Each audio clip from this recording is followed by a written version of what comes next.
ताई म्हणल्या निष्पक्षपणे माझा पीए म्हणून मी त्याला वाचवण्याचा प्रयत्न करणार नाही, पण निष्पक्षपणे मी चौकशी करते. तुम्ही सावरा, मी तुम्हाला भेटायला येईल. आज येणार आहेत असं मला निरोप आला. हा, ताईंचा दुसऱ्या दिवशी फोन आला. मला पण अपेक्षा आहे, ताई साहेबांकडे होते त्यामुळे ताईकडे पाहूनच मी मुलगी दिली माझी. ताईचे पीएत, नाहीतर ही डॉक्टर होती, हे मध्यस्थी माणसं जे आहेत ते म्हणले आहे आम्ही चौकशी केली, पण इंटरनल पर्सनल लाईफ आजच्या युगात हा जनतेला मी विनंती करतो की पर्सनल लाईफ आपण डोळ्यांनी पाहिल्याशिवाय किंवा चौकशी केल्याशिवाय देऊ नये. नुसतं चांगलं आहे म्हणून देऊ नये कोणी.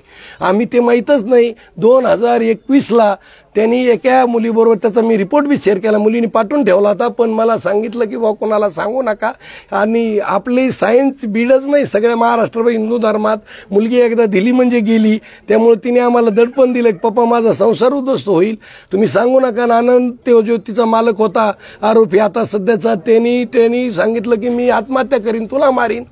मग त्या धाकामुळे आम्ही कोणाला सांगितलं नाही. आणि 2 महिन्यापूर्वी त्याला ते कागद मिळून आला. मग मला सांगा, मी जर एखादा गुन्हा केला तर माझ्या मिसेसला कळलं असतात तर कागद ठेवील का? म्हणजे याचा उद्देश तिला टॉर्चर बी करणं होता, पण ती एवढी स्ट्रॉंग होती, तेवढं वाचून तेवढं करून सुद्धा ती तिथंच राहिली म्हणली. असं आमच्याकडचे म्हणजे बोललेले आहेत फोनवर. आमचे सीडीआर ते करा, आम्ही काय बोललो ते काय बोलले, पालकाचा घ्या, त्या मुलीचा काढा, काय तपासणी करता येईल तेवढी करा, पण आम्हाला न्याय द्या अशी विनंती मी ताई साहेबाला फोनवर केली.